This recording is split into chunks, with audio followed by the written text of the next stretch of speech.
Hello friends, this is Panjwani again.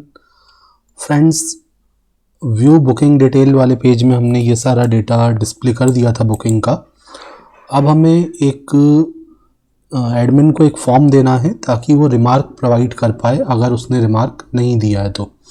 And remark अगर already admin दे चुका है तो फिर जो रिमार्क दिया होगा उसको डिस्प्ले कर देना है, फॉर्म को नहीं दिखाना है। ठीक है, तो इतना हमने कर लिया था। रिक्वेस्ट डेट हमने डिस्प्ले कर दिया था लास्ट में। इसी के नीचे हम एक कंडीशन लगा देंगे। ठीक है, हमें चेक करना है कि रिमार्क की वैल्यू, रिमार्क के अंदर कुछ डेटा अवेलेबल है या नहीं है। ठीक है, अगर रिमार्क के अंदर कोई वैल्यू नहीं होगी तो हम फॉर्म को डिस्प्ले करेंगे। तो यहाँ पे लगाते हैं एक if condition, if not booking dot remark. या तो आप बुकिंग डॉट रिमार्क चेक कर सकते हो या बुकिंग डॉट स्टेटस को भी चेक कर सकते हो। ठीक है, दो फील्ड थी हमारे पास, किसी भी एक फील्ड से आप चेक करके कंडीशन लगा सकते हो।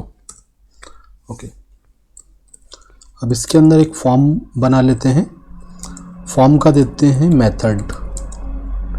मेथड मैंने दे दिया पोस्ट। ठीक है, तो मैंने क्या चेक किया है, मैंने चेक किया है अगर रिमार्क में कोई डेटा नहीं है तो मैंने एक फॉर्म दे दिया। एंड फॉर्म के अंदर हम CSRF टोकन लगाते हैं, तो यहाँ पे दे दिया CSRF token. Okay, then after हम रो बना लेते हैं। अब इस रो के अंदर मैं दो कॉलम्स बना दूंगा।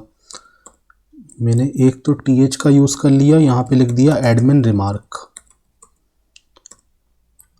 ठीक है, एंड एडमिन जो है रिमार्क प्रोवाइड कर पाए तो उसके लिए मैंने क्या किया, एक कॉलम बना दिया। एंड कॉलम के अंदर हम कॉल स्पान का यूज़ कर लेते हैं। कॉल स्पान हमने कर दिया 3। ठीक है, शुरू से हम क्या कर रहे हैं, यहाँ पे टोटल 4 कॉलम्स को यूज़ कर रहे हैं, बट यहाँ पे 2 कॉलम्स हैं तो एक को हमने 3 साइज का कर दिया और एक बाय डिफ़ॉल्ट 1 साइज का रहेगा। तो ये जो 3 साइज का कॉलम है इसके अंदर हम एक टेक्स्ट एरिया बना लेते हैं।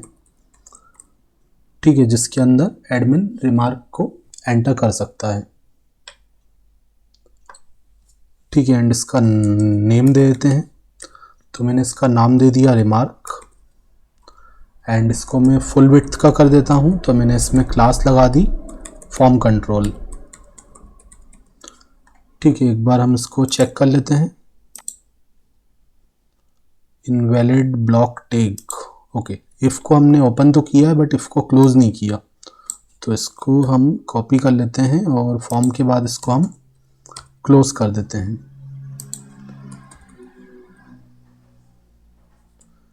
ठीक है, तो जो इफ़ वाला ब्लॉक है उसको हमने क्लोज कर दिया, एंड इफ़। ठीक है, तो आप देख रहे हो ये टेक्स्ट एरिया आ गया।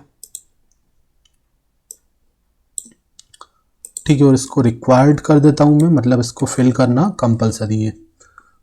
एंड फॉर्म को सबमिट करने के लिए हमें एक बटन भी बनाना पड़ेगा, तो इसी को हम कॉपी कर लेते हैं। हम एक और रो बनाते हैं और उसमें 2 कॉलम्स बना लेते हैं। अब यहाँ पे बस मुझे एक बटन देना है, तो इस वाले कॉलम को तो मैं खाली छोड़ देता हूँ। ठीक है, मैं यहाँ पे दे देता हूँ %NBSP सेमीकोलन, मतलब एक स्पेस मैंने दे दिया। एंड यहाँ पे 3 साइज का एक और कॉलम, इसके अंदर मुझे एक बटन बनाना है,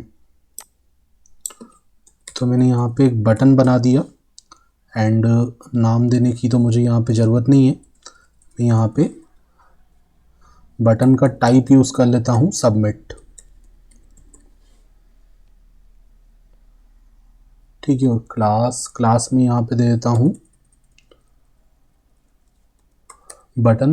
बटन प्राइमरी। ठीक है, ताकि हमारा जो बटन है वो ब्लू कलर का हो जाए और बूट स्ट्रैप उस पर अप्लाई हो जाएगा। ठीक है, तो इसको एक बार चेक कर लेते हैं।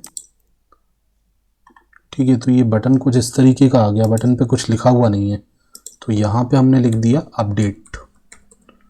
ठीक है, अपडेट या सबमिट जो भी आपको लिखना हो।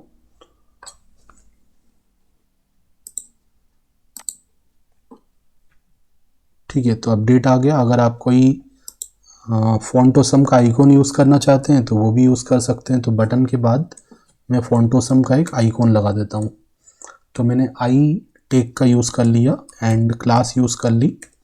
तो मैंने यहाँ पे class they the F A minus arrow minus circle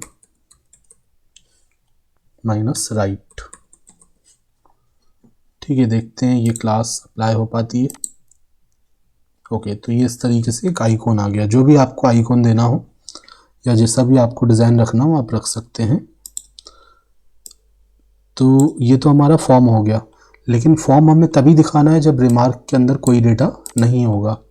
ठीक है, एंड अगर रिमार्क के अंदर डेटा होगा तो हमें क्या करना है, तो हमें उस रिमार्क की वैल्यू को डिस्प्ले करना है। तो यहाँ पे हम एक एल्स पार्ट बना देते हैं फॉर्म के एंड होने के बाद।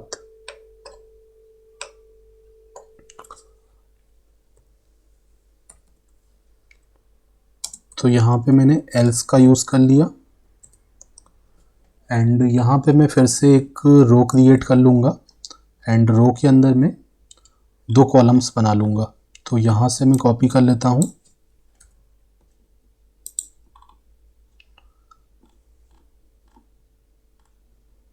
ठीक है, यहाँ पे मैंने पेस्ट कर लिया। तो मुझे एडमिन का रिमार्क दिखाना है, एडमिन रिमार्क। अगर रिमार्क के अंदर डेटा प्रोवाइड कर चुके हैं एडमिन के थ्रू तो हमें वो डेटा को डिस्प्ले करना है।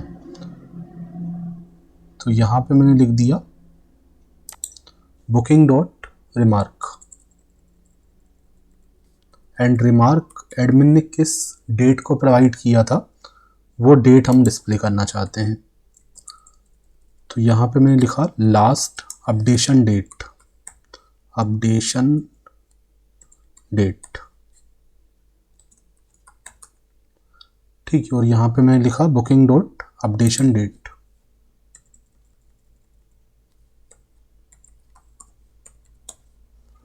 ठीक है, तो ये अपडेशन डेट नाम का हमने कॉलम बनाया हुआ था मॉडल्स डॉट पी वाई में। ओके, तो अब मैं इसको रिफ्रेश करता हूँ। तो अभी तो हमें ये फॉर्म दिख रहा है क्योंकि अभी हमने कोई रिमार्क नहीं दिया है। अब जैसे ही हम रिमार्क देंगे, सबमिट के बटन पे क्लिक करेंगे तो उस रिमार्क को हमें यहाँ पे गेट करना पड़ेगा इस फंक्शन के अंदर एंड उसको हमारा जो टेबल था उसको अपडेट करना पड़ेगा, उसकी वैल्यूज़ को। तो फॉर्म का डेटा हमें रिसीव करना है, तो मैं इसको कर लेता हूँ कॉपी।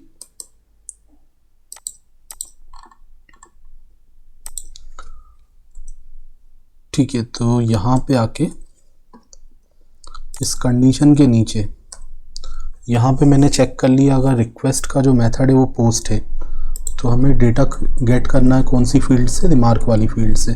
हमने एक टेक्स्ट एरिया बनाया था, उस टेक्स्ट एरिया का नाम हमने क्या दिया था, रिमार्क दिया था।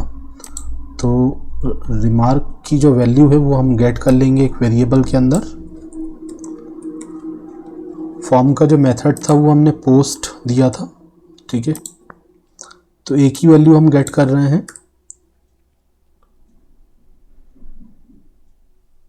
ओके, एंड अब हम बुकिंग वाले टेबल, मतलब साइड यूज़र वाला जो हमारा टेबल था उसको हम क्या कर देंगे, अपडेट करवा देंगे।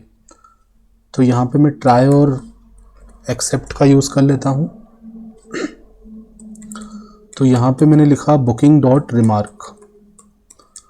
ठीक है, तो रिमार्क वाले कॉलम में वो आ जाए जो हमने टेक्स्ट एरिया से एडमिन का रिमार्क गेट किया है।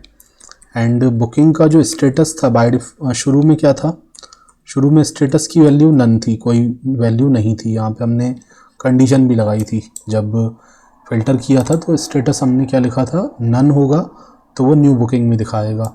एंड अब हम यहाँ पे क्या करते हैं कि जब रिमार्क यूज़र ने, एडमिन ने प्रोवाइड कर दिया तो स्टेटस की वैल्यू को चेंज कर देते हैं। ठीक है, ताकि जब हम ओल्ड बुकिंग दिखाएं तो उसमें स्टेटस के थ्रू फ़िल्टर कर पाएँ। जैसे स्टेटस के थ्रू यहाँ पे फ़िल्टर किया है, जब वैल्यू नहीं है तो वो न्यू बुकिंग रहेगा एंड जब उसमें कुछ वैल्यू होगी तो उसको हम मान लेंगे कि वो ओल्ड बुकिंग है। तो कुछ भी एक वैल्यू मैंने इसमें सपोज़ प्रोवाइड कर दिया 1। ठीक है, एक फ्लैग टाइप का हमने रख लिया। स्टेटस का वैल्यू 1 होगा तो मतलब वो ओल्ड बुकिंग है, एंड स्टेटस का वैल्यू अगर नन होगा तो वो न्यू बुकिंग है। ठीक है, मतलब जब रिमार्क प्रोवाइड कर दिया तो वो ओल्ड बुकिंग में चले गया। अब मैंने लिखा बुकिंग डॉट अपडेशन डेट। ये रिमार्क कब प्रोवाइड किया है वो भी हम चाहते हैं डेटाबेस में स्टोर हो, तो अपडेशन डेट हमने कॉलम बनाया था एंड उसके अंदर शुरू में तो नन था, लेकिन अब मैं चाहता हूँ उसमें करेंट डेट आ जाए, तो हमने दे दिया डेट डॉट टुडे।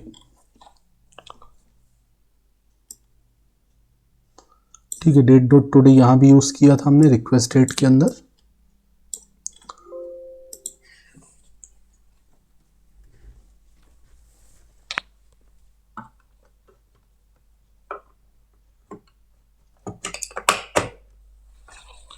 ओके, तो अब ये फील्ड्स को हमने अपडेट कर दिया है।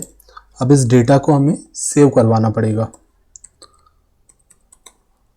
तो यहाँ पे हम लिखते हैं बुकिंग डॉट सेव, ताकि हमारा डेटा सेव हो जाए। एंड एरर की वैल्यू को मैंने कर दिया नो। तो ये एरर वेरिएबल हम यहाँ पे बना लेते हैं। ठीक है, वेरिएबल का नाम आप कुछ भी रख सकते हो, ये भी हमारा एक फ्लैग वेरिएबल है। अगर डेटा हमारा परफेक्टली सेव हो जाता है तो इसकी वैल्यू को मैंने नो कर दिया। एंड अगर किसी रीज़न से डेटा स्टोर नहीं हो पाता है, सेव नहीं हो पाता है, तो कंट्रोल हमारा एक्सेप्ट वाले पार्ट में जाएगा एंड उसमें हमने एरर की वैल्यू को यस कर दिया। ठीक है, एंड जो भी हमारे लोकल वेरिएबल एरर के अंदर होगा उसको हमने यहाँ पे पास कर दिया है। तो यहाँ पे जाके हम एक मैसेज प्रोवाइड कर देंगे जो भी एरर की वैल्यू होगी उसके अकॉर्डिंग। तो अगर एरर का वैल्यू नो होगा तो मैंने दिखा दिया कि जो रिमार्क है वो आपका अपडेट हो चुका है सक्सेसफुली। तो यहाँ पे मैं मैसेज चेंज कर देता हूँ। मैंने लिखा remark has been updated. Remark has been updated successfully. ठीक है, एंड विंडो डॉट लोकेशन का यूज़ करते हुए मैंने यहाँ पे इसी वाले पेज पे रीडायरेक्ट करवा दिया। ठीक है, जहाँ पे हम डिटेल को डिस्प्ले कर रहे हैं उसी पेज पे हम रीडायरेक्ट करवा देते हैं। तो यहाँ पे view underscore booking detail, and यहाँ पे हमें आईडी भी पास करनी पड़ेगी। तो यहाँ पे आ जाएगा बुकिंग डॉट आईडी।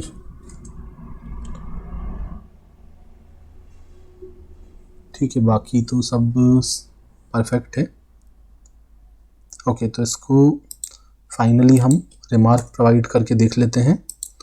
तो मैंने यहाँ पे कुछ मैसेज दे दिया, डन, सब अपडेट कर दिया। Remark has been updated successfully. And अब आप देख रहे हो फॉर्म एक ही बार आया था, जब एडमिन ने रिमार्क दे दिया तो फॉर्म यहाँ से हट चुका है, क्योंकि इस बार एल्स वाली कंडीशन ट्रू हो गई, क्योंकि रिमार्क के अंदर अब डेटा आ चुका है। तो ये वाली जो कंडीशन थी वो गलत हो रही है। अब एल्स वाला पार्ट चलेगा। एल्स वाला पार्ट चला तो रिमार्क की वैल्यू डिस्प्ले कर दी, और जो अपडेशन डेट था जब हमने रिमार्क प्रोवाइड किया था वो डेट यहाँ पे आ गई। ओके,